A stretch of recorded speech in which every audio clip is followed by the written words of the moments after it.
All right, good day to one and all. I am sorry I am using now a Zoom recording feature of Zoom because we have a very slow internet. I cannot access my Loom's account for screen recording.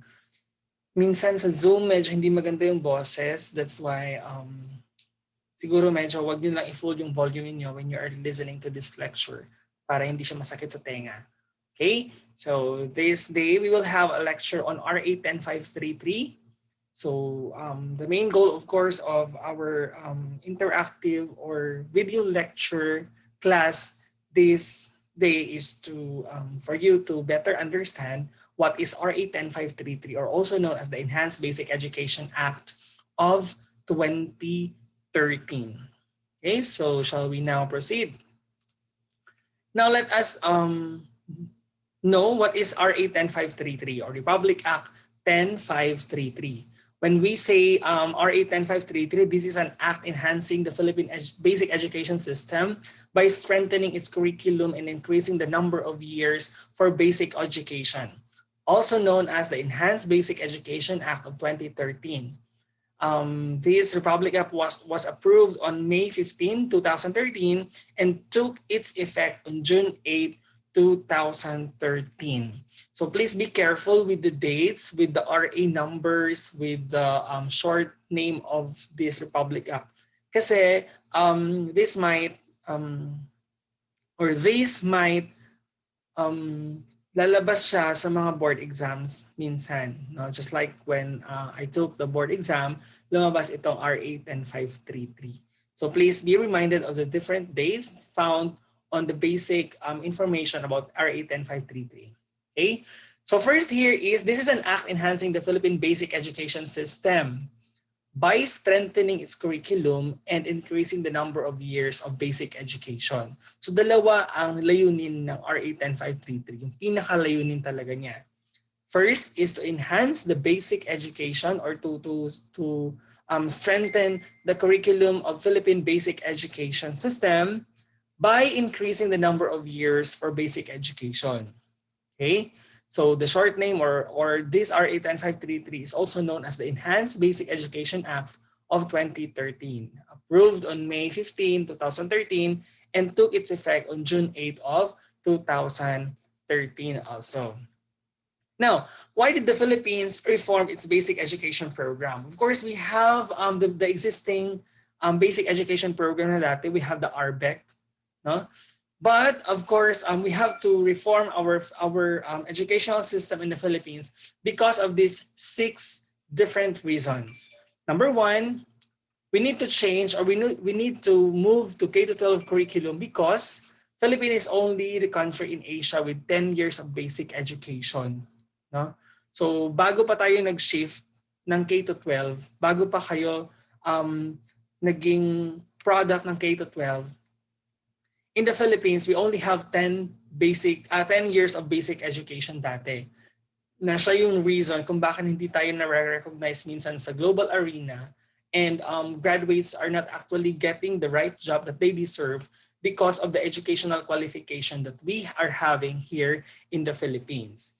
Then of course, the second one is poor quality of education. If you could notice on the different international comparative tests and national achievement tests, minsan nandoon sa lower rank ang Philippines.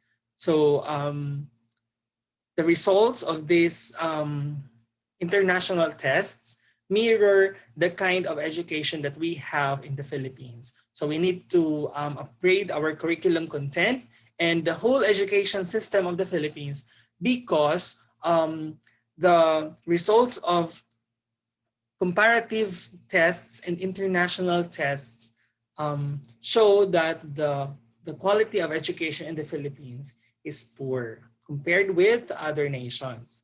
Number 3 here is the old curriculum, napakadaming non-practical subjects. Now, too many non-practical subjects. Ang daming mga subjects na hindi naman kailangan ng mga bata. No? Then, another one is not prepared for college education. Dahil nga sa maraming mga non-practical subjects, hindi na nagiging prepared for college education kasi hindi yung basic education curriculum natin dati ay hindi siya responsive sa kung ano yung need ng bata in preparation for college education. No? So we have a lot of accessories sa ating old curriculum na hindi naman kailangan. That's why pagdating ng college, hindi prepared yung mga bata to enter the college education because of the weak foundation in the basic education. Another one is too young for labor force. Okay? So sometimes kapag hired na tayo, may mga instances na hindi tayo pwedeng um, pumasok ng mga agreement, contracts, and legal matters because no, yung kung if mapapansin niyo yung old curriculum natin, too young pa ay graduate na sila ng college. At the very young age of 18 or 19, graduate na sila sa college pero minsan hindi sila makahanap ng trabaho because they're too young for the labor force. Sometimes they are immature, hindi pa talaga na-develop yung kanilang full potentials. That's why minsan hindi sila nagpa-perform ng maayos sa mga works because they are too young to do it. Another one is no global recognition.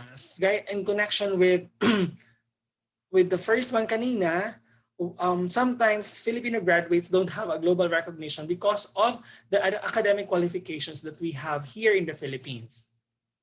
If you could observe in other if you could observe in other countries, they have these 12 basic education years, pero sa Philippines we only have 10. By having that, yung mga Filipino graduates natin na nag-a-apply abroad or nag-work abroad, sometimes hindi na nakukuha kung ano yung gusto nilang trabaho doon, and they are placed in a lower jobs because of the kind of educational qualification that we have. They believe na kulang siya kasi 10 years lang siya compared with other applicants na meron silang 12 years of basic education. So with these 6 factors or reasons, the government took their initiative to enhance our basic education program para maging globally competitive yung bawat graduate ng K-12 curriculum. So ito na ngayon ang bagong itsura ng ating basic education curriculum. By the way, do not be confused with the basic education and higher education. Okay? Pag sinabing DepEd, ang DepEd ay concerned siya with basic education. When we say basic education, that is from kindergarten hanggang senior high school. Basic education yan siya. Kaya siya tinatawag na K-12, that is kindergarten to grade 12. Now, in the secondary level, particularly in the senior high school program, at meron ding tertiary, no, ang TESDA ay tumutulong to provide technical education and skills development. Okay? So yung mga NC1, NC2, TESDA nagfa-facilitate niyan siya. This is to give Filipino the chance to have a national certification as kasi magagamit na din nila ito para pag mag-apply sila ng mga trabaho nila. Okay? Then of course we have the Commission on Higher Education. This is for the tertiary level, college or HEIs or higher education institutions, no? And of course the baccalaureate, the post-baccalaureate, postdoctoral, or specialization. Or tinatawag natin na undergraduate, graduate studies, and postgraduate studies. Or undergraduate, masteral, and doctoral programs. Pero itong tatlong agencies na ito yung mga ito sila yung mga education service providers natin. Itong tatlong organization na ito or government agencies na ito, they are working collaboratively to offer quality education, to ensure quality education and to every Filipino student. So yun, nagsisimula ka sa DepEd, kaya huwag kayong ma-confuse between the three. Ha? Magkakaiba-iba ito sila, but they are interrelated best to one another as they deliver quality education from kindergarten hanggang sa higher education degrees natin. Right? Now, this is the RA10533. We will go deeper with RA10533. This is known as the Enhanced Basic Education Act of 2013, as what I have mentioned sa inyo kanina. So So for Section 1, for the short title, this act shall be known as the Enhanced Basic Education Act of 2013. So ito yung short name niya.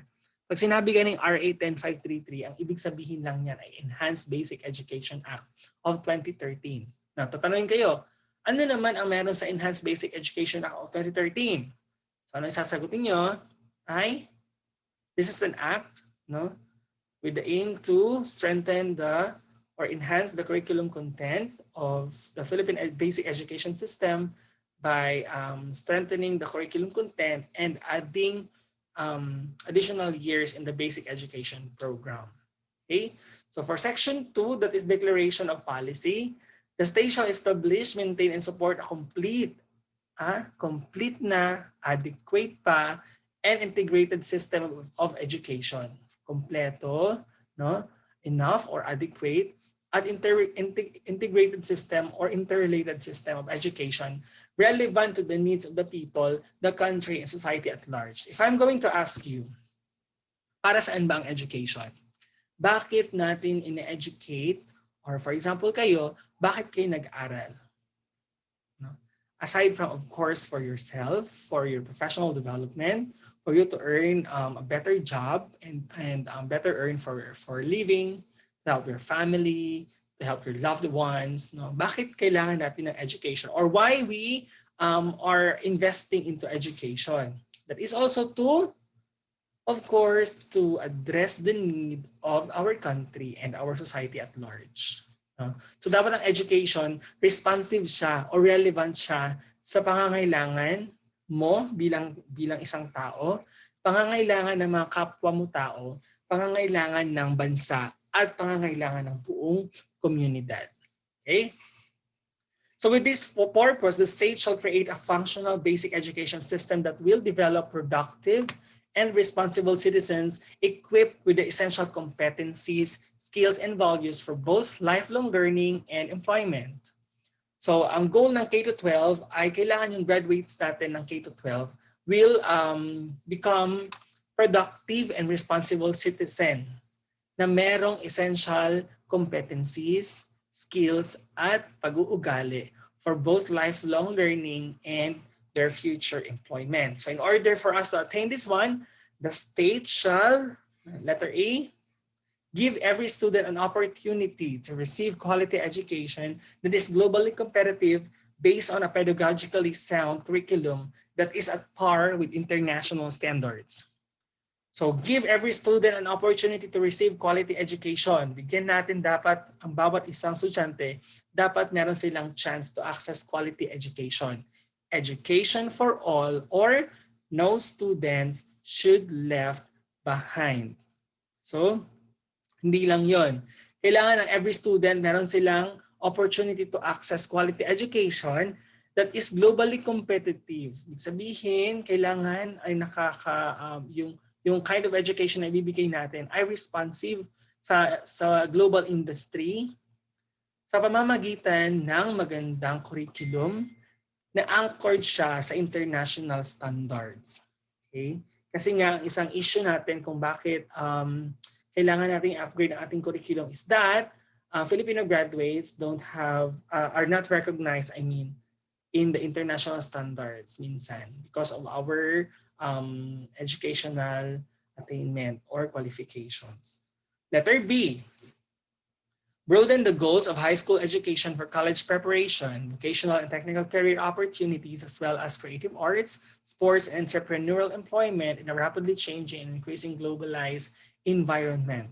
Broaden the goals of high school education for college preparation. Basic education hanggang high school, di ba?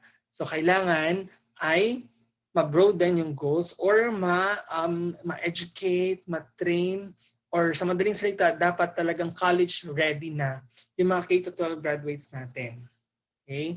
They should be ready for college, for vocational and technical career opportunities, sa arts, sa sports, sa entrepreneurial employment, and of course, sa increasing global demands ng ating workforce. Okay? For letter C, make education learner-oriented and responsive to the needs, cognitive and cultural capacity, the circumstances and diversity of learners, schools, and communities through the appropriate languages of teaching and learning, including mother tongue as a learning resource. Later on, ipapaliwanag ko to sa inyo further kasi meron din ito siya sa mga next slides na natin. Okay? Sige, so section 3, basic education. Basic education is intended to meet basic learning needs, which provides the foundation on which subsequent learning can be based. It encompasses kindergarten, elementary, and secondary education, as well as the alternative learning system for out-of-school learners and those with special needs. So, what is this Enhanced Basic Education Program?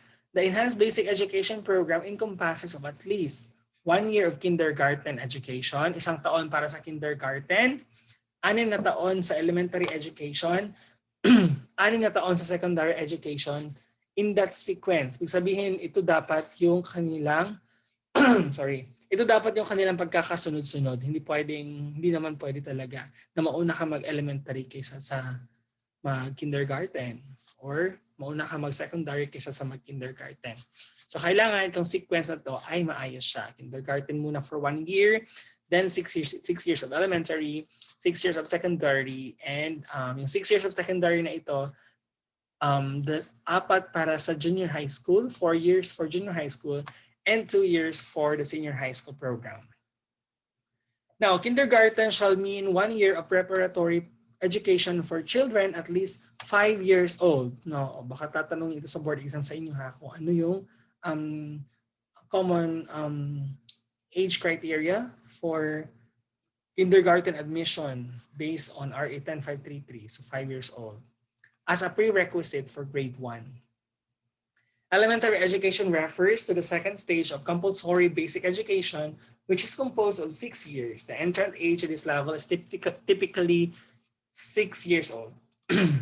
Now, secondary education refers to the third stage of compulsory basic education. It consists of 4 years of junior high school education and 2 years of senior high school education. The entrant age of these junior high school and senior high school levels are typically 12 and 16 years old. Okay? So, basic education shall be delivered in languages understood by the learners as the language plays a strategic role in shaping the formative years of learning. I will explain this further later kasi meron pa talagang section doon intended for the appropriate language na gagamitin natin. No? But you have to take note here, ito. Language plays a strategic role in shaping the formative years of learners, of course. No? We have to remember that children learn through imitation. So, very crucial yung language nila, yung language na gagamitin natin kasi nakakatulong ito sa kanilang development. Okay? For the kindergarten and the first 3 years of elementary education, ito na yun, instruction, teaching materials, and assessment shall be in regional or native language of the learners.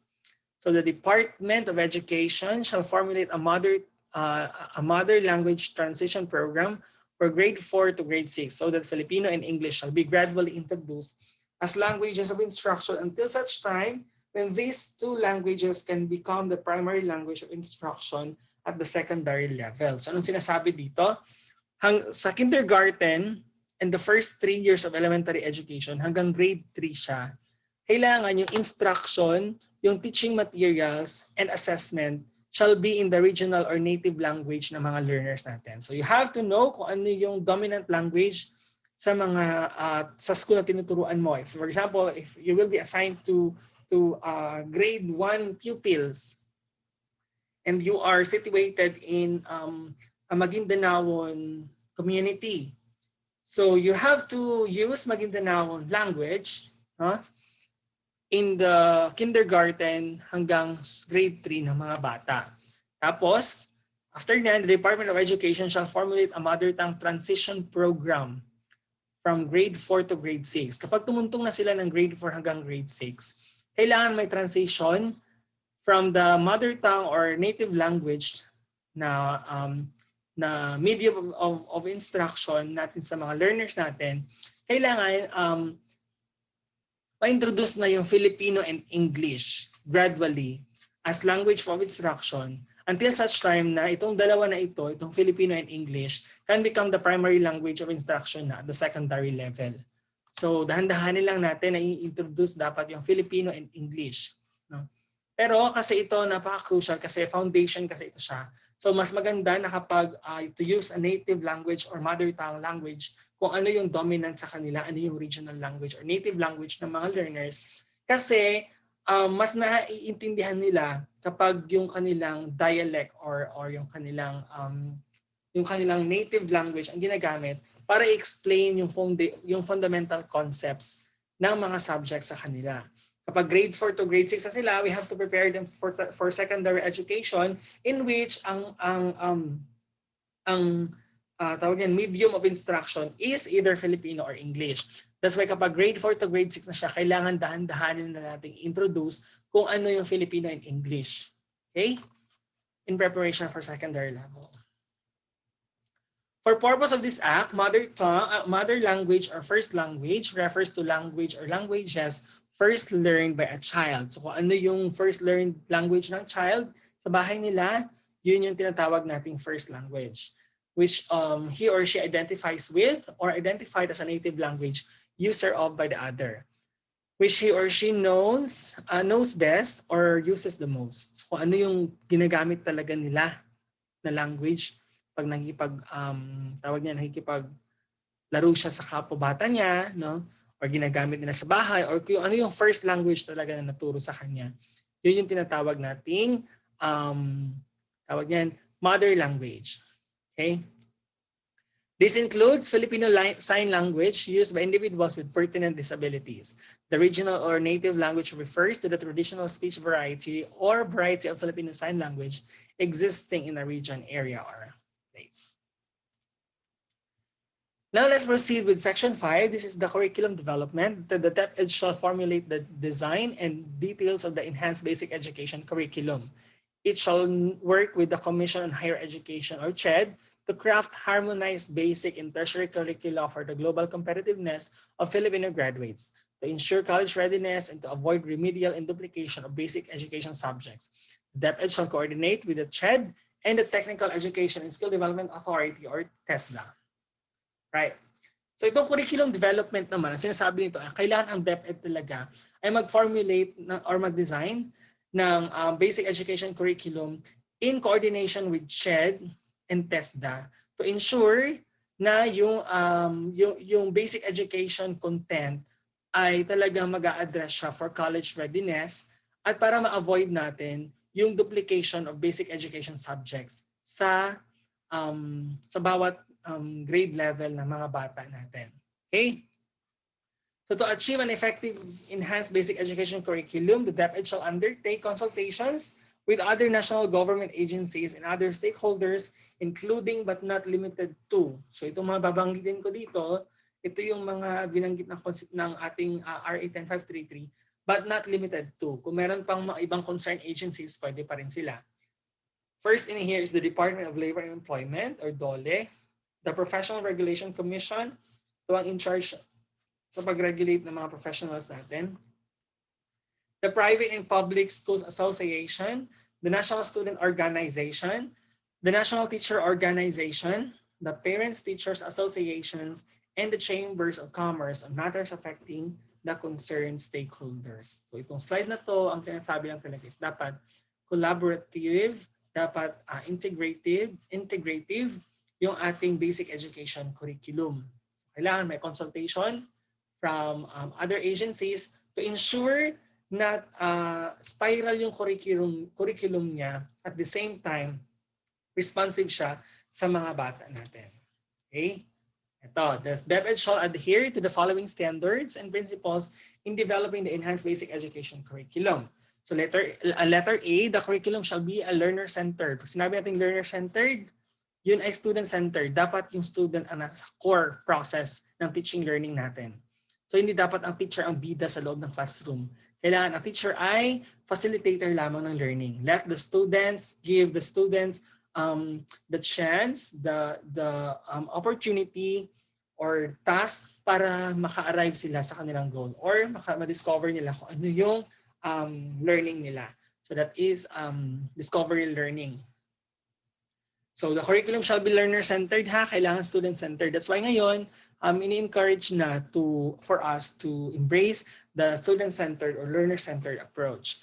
Inclusive and developmentally appropriate. When we say inclusive, no? Inclusive dapat siya, walang discrimination, walang bias regardless of the skin, race, culture, disabilities. Kailangan ang curriculum na ito ay inclusive. Friendly dapat siya sa lahat. Regardless kung anong katayuan ng isang bata, mahirap man siya or mayaman, kailangan ang curriculum ay hindi siya nag-discriminate ng kahit sino. And developmentally appropriate. When we say developmentally appropriate, kailangan naka-anchored siya sa readiness ng bata. No? Sa development niya. Appropriate dapat yung curriculum sa development ng bata. Kasi you cannot impose a very complex lesson to a grade 1 pupil. No? So kailangan appropriate yung curriculum sa development nila. Okay? Another one, letter B, the curriculum shall be relevant, responsive, and research-based. Relevant and responsive. When we say relevant, kailangan nakaka-relate sila. Kailangan ay yung topic, yung content ng curriculum ay swak sa generation nila. Sabihin nakaka-relate sila. Because it is very hard for us to learn something na hindi tayo nakaka-relate. Then responsive. Yung responsive, nasasabi na kanina na of course we have different needs. May needs sa individual, may needs sa mga tao, may needs sa buong bansa at may needs sa buong mundo. So kailangan ang curriculum natin ay responsive sa mga needs na yon. Ibig sabihin, kailangan yung curriculum natin ay sasagutin niya yung mga pangangailangan natin bilang isang tao, sa mga kapwa-tao natin at sa buong Pilipinas, sa buong mundo. And research-based, of course. Kailangan ang curriculum natin ay hindi lamang siya pinulot kung saan-saan yung mga activities and learning experiences. It should be research-based or may theory ba or may principle ba or may philosophy ba as a guide in putting something in the curriculum. Then the curriculum shall be culture sensitive. Of course, the Philippines is known to be at the cradle of cultural diversity sa buong mundo.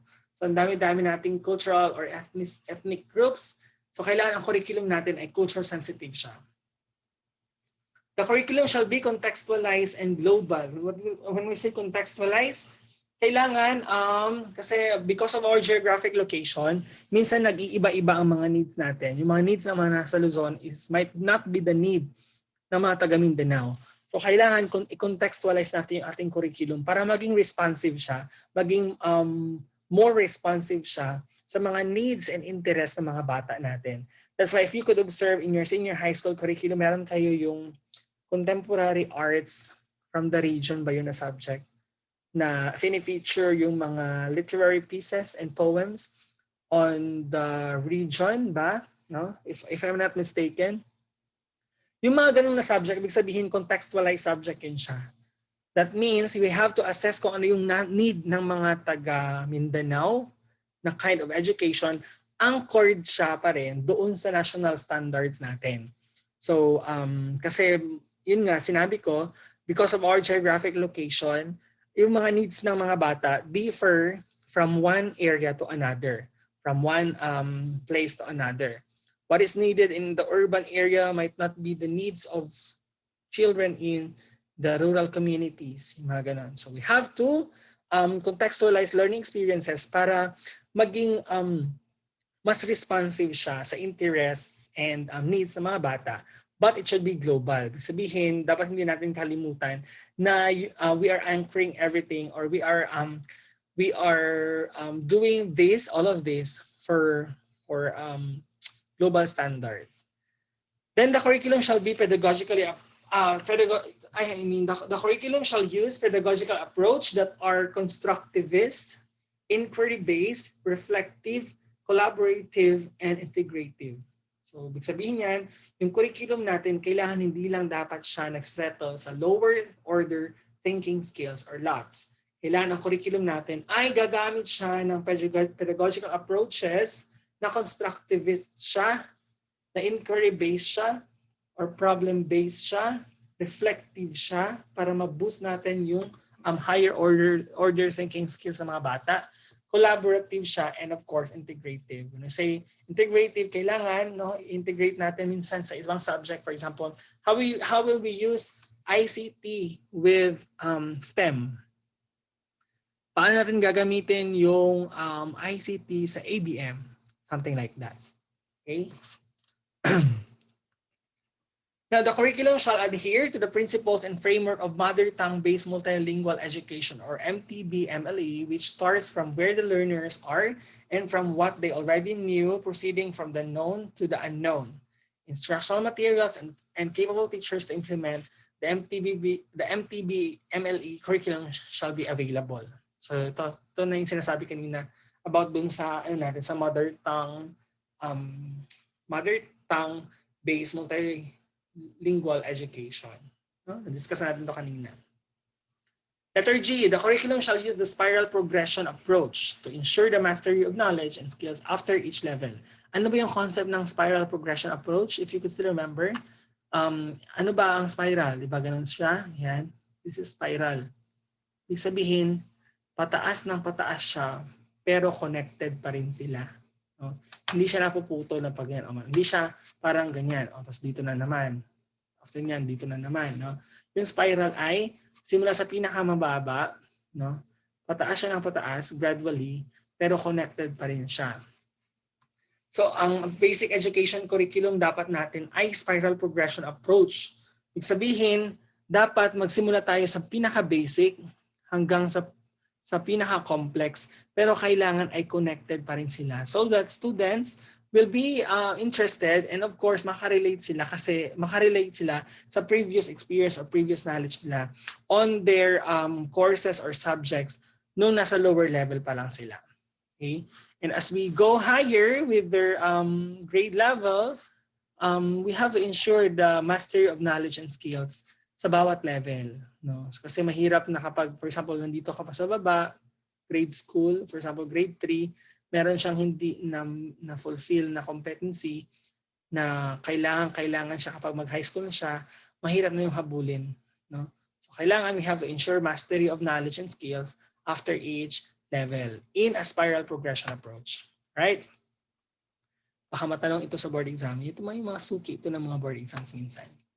The curriculum shall be flexible enough to enable and allow schools to localize, indigenize, and enhance the same base on their perspective, education, and social context. The production and development of locally produced teaching materials shall be encouraged, and approval of these materials shall devolve of the regional and division education units. Ito na yung tinatawag natin contextualization kanina.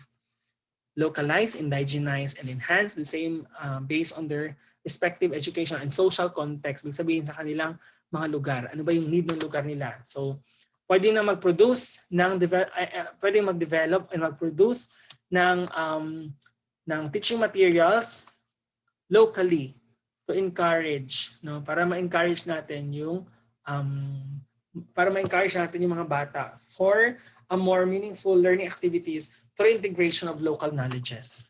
Okay? Curriculum 6 pa lang tayo. For Curriculum 6, Curriculum Consultative Committee. So, meron dapat tayong consultative committee. There shall be created a Curriculum Consultative Committee chaired by DepEd Secretary or his or her duly authorized representative, and with members composed of, but not limited na naman, sa representative from CHED, from TESDA, from DOLE, from PRC, from DOST, from IT, BPO. So, yun. Kailangan in-encourage talaga ng RA 10533 na collaborative dapat yung ating curriculum. Okay? Now, Section 7, Teacher Education and Training. So to ensure that the Enhanced Basic Education Program meets the demand for quality teachers and school leaders, the DepEd and SHED, in collaboration with relevant partners in government, academe, industry, and non-governmental organizations, shall conduct teacher education and training programs as specified. So, letter A, in-service training or content and pedagogy. Current DepEd teachers, yung mga employed na before, shall be retrained to meet the content and performance standards of the new K-12 curriculum. Big sabihin kasi major educational reform kasi ito siya. So kailangan din ng major retooling of teachers from the old curriculum, kung ano yung mga content, paano i-deliver, paano i-assess, is different, is very different with the new curriculum. So kailangan talagang i-train ulit yung mga service teachers natin. Ibig sabihin yung mga currently DepEd teachers natin para i-retool sila or i-retrain sila para mas ma-meet nila yung content and performance standards ng bagong curriculum. Then of course, the DepEd shall ensure that private education institutions shall be given the opportunity to avail of such training. So kailangan wag natin kalimutan yung mga private institutions natin. Okay? So kahit na minsan talagang priority ang nasa public kasi napakadaming estudyante ng public schools. But of course, private education institutions are our partners also in delivering the RA 10533 because private schools are actually existing because yung mga public schools natin, hindi na nila minsan nakikater yung demand ng ating number of students or learners. No? Masyadong marami. Sometimes umaabot ng 70 sa isang klase. So imagine how are you going to implement quality education sa ganung kadami. Mas ang liit ng classroom, wala pa talagang books, wala pa talagang chairs. That's why private organizations or private educations are here to assist, of course, to assist Philippine education in the implementation of education. Okay? Then training of new teachers. So yung mga bagong graduates natin sa ating bagong teacher education curriculum kagaya ninyo, no? So kayo mga graduates sa sunod under the current tertiary education curriculum shall undergo also additional training upon hiring. So kapag na-hire na kayo, magte-train pa rin kayo para at least mas maging capable kayo in delivering the mandates of RA 10533. That is for you to upgrade your skills to the new content standards of the new curriculum. So, training of school leadership. Of course, we have also to train our superintendents, principals, subject area coordinators, and other instructional school leaders. Kasi of course, kailangan din nilang ma-enhance yung skill nila on their role as academic, administrative, and community leaders. So kailangan din natin i-train itong ating mga school leaders. Kasi of course, hindi lang yung teachers sa loob ng classroom dapat. Yung ma-retool, kailangan lahat. Okay? Then henceforth, such professional development programs as those stated above shall be initiated and conducted regularly throughout the school year to ensure constant upgrading of teacher skills. So kailangan every year meron talagang ganito, professional development program. So ngayon, pandemic, most likely we are into webinars. No? So do not get tired of developing yourselves kasi magagamit niyo pa rin yan. That is for your self-fulfillment, of course. Then Section 8, hiring of graduates of science, mathematics, statistics, engineering, other specialists in subject with a shortage of qualified applicants, technical vocational courses, and higher education institution faculty. Notwithstanding the provision of Section 26, 27, 28 of Republic Act Number 7836, otherwise known as the Philippine Teachers Professionalization Act of 1994. So ano ba itong Philippine Teachers Professionalization Act of 1994? You have to know this one, ha? You have to get familiar with RA 7836. Ganito. Ha? So itong 26, 27, 28, ang sinasabi nito kasi ay hindi pwedeng magturo kung wala kang lisensya. You are not a licensed professional teacher, you are not able to teach, especially in the public schools. So graduates of science, mathematics, statistics, engineering, music, and other degree courses with shortage and qualified licensure examination for teachers, applicants to teach in their specialized subjects in the elementary and secondary education, qualified let applicants shall also include graduates admitted by foundations duly recognized for their expertise in the education sector, and who satisfactorily complete the requirements set by these organizations, provided, no, pwede silang ma-hire actually yung mga experts natin in science, mathematics, statistics, engineering, music, and other degree, no, courses natin. Pwede natin silang i-hire na magturo sa ating basic education program. Kahit na wala silang lisensya sa pagtuturo or hindi sila licensed professional teachers, pwede natin silang i-hire, but they have to pass the let within the 5 years after their date of hiring. Also provided na kailangan din nilang, of course, yun, mag-earn ng education units for them to be able to take the let. in 5 years. Kaya minsan probe ata yung tawag sa kanila because they have to pass the LET in 5 years time. But if they are willing to teach on part-time basis lang, so hindi na kailangan ng LET. Okay? So graduates of technical vocational courses to teach in their specialized subject in the secondary education, provided that these graduates possess the necessary certification issued by the TESDA. Provided further that they undergo appropriate in-service training to be administered by the DepEd or higher education institutions at the expense of the DepEd. So anong sinasabi nito? Pwedeng magturo yung mga technical vocational, yung mga graduates ng technical vocational courses, pwede silang magturo sa specialized subject sa secondary education, especially yung mga nasa ICT, mga nasa industrial arts, no? Yung mga ganung bagay, pwede sila. Basta kailangan meron silang certification from TESDA.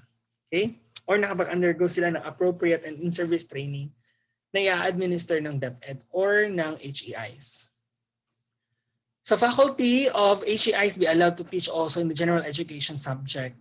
So yun, yung mga yung mga professors natin from HEIs, pwede din silang magturo dito sa ating senior high school program or elementary education program.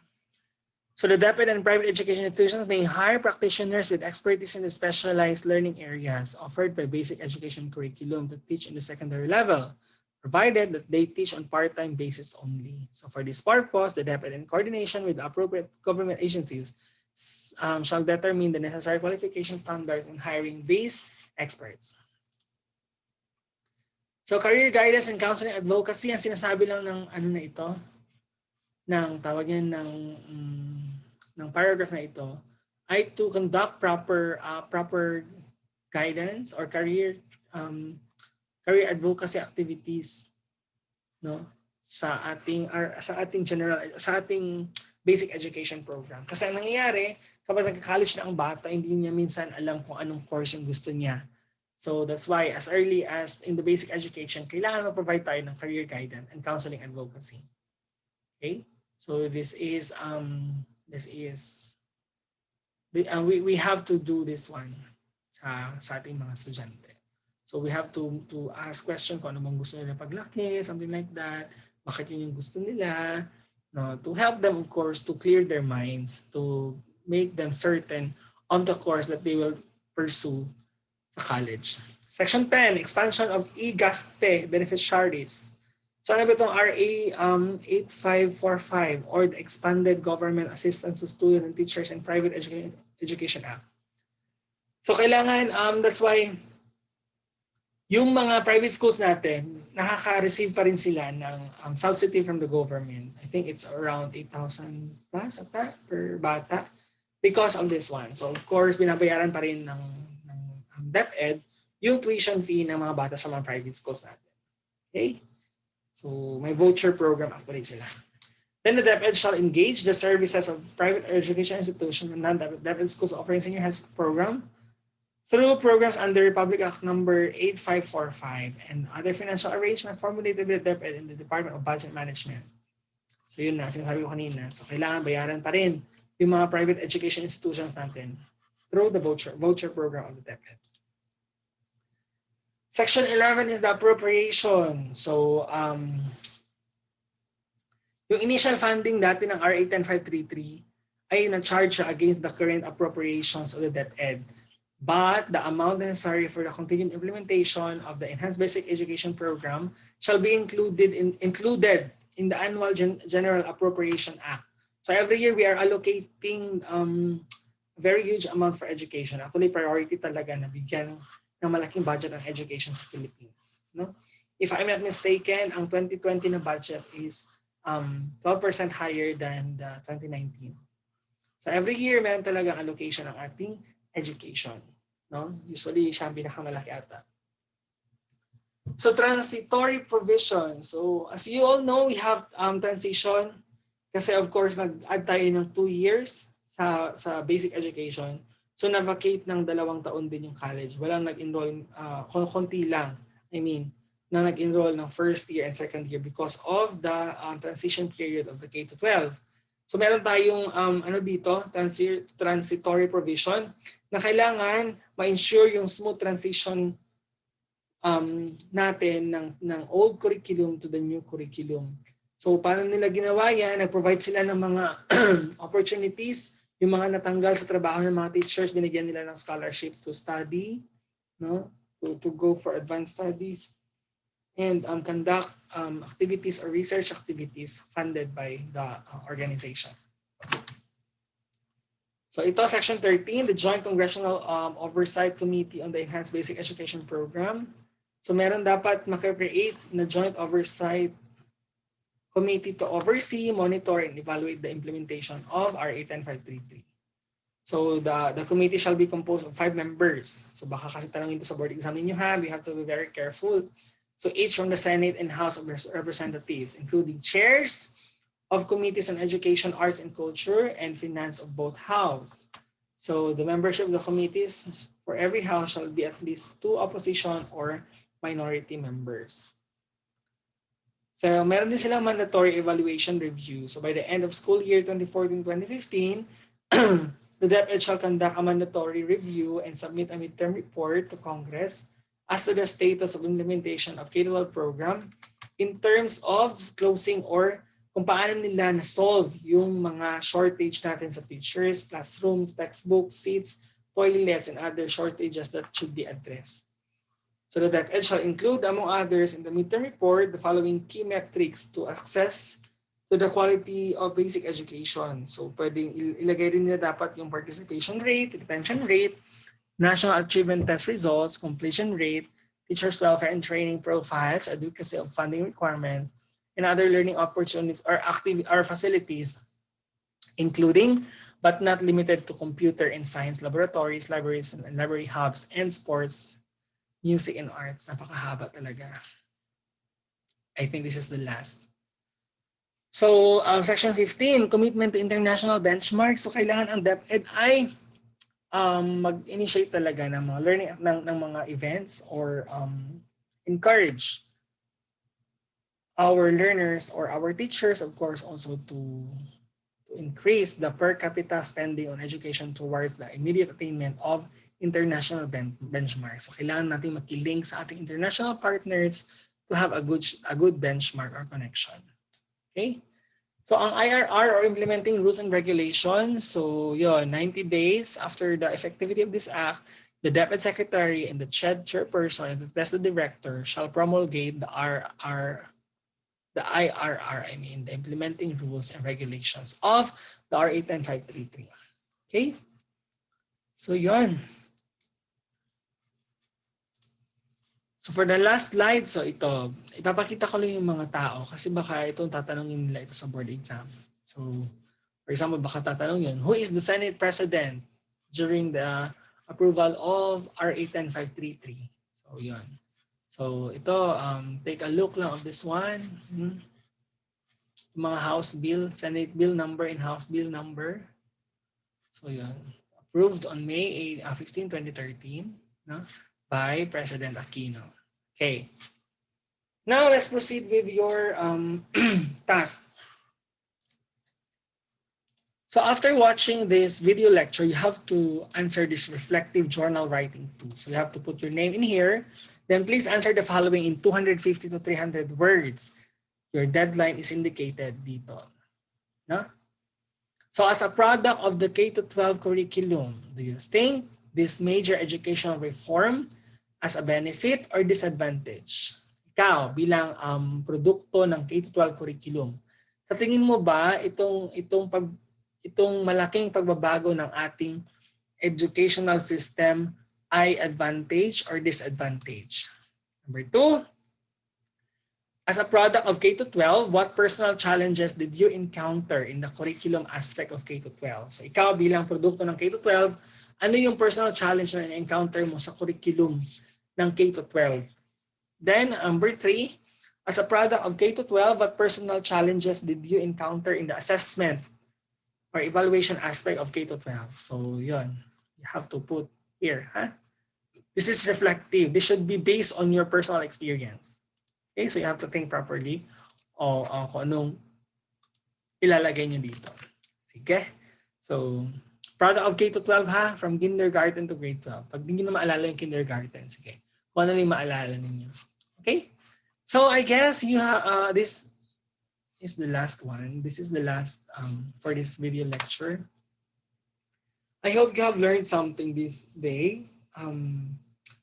Yun lang, please pabasahin pa ng maigi kung ano yung RA 10533. Huwag lang basahin na yung passive lang. Kailangan dinadigest nyo kung ano yung binabasa ninyo. Okay? So ito yung mga information na kailangan natin para maging prepared tayo to teach sa sunod. Kasi saan man kayo papunta, di ba? So kailangan yung magturo or you are heading towards schools din sa sunod. So by having this course, this will help you a lot para mag-grasp natin or ma-comprehend natin properly kung ano ang K-12 curriculum and assessment. Okay? So on the next video, ipapakita ko sa inyo yung assignment ninyo for our next task. Okay? That we have a next task. So yun. So I hope you have learned something today. So dito na muna tayo magtatapos. And if you have questions, please do not hesitate to PM me in the group chat. Okay? So goodbye everyone. Stay safe always. Bye-bye.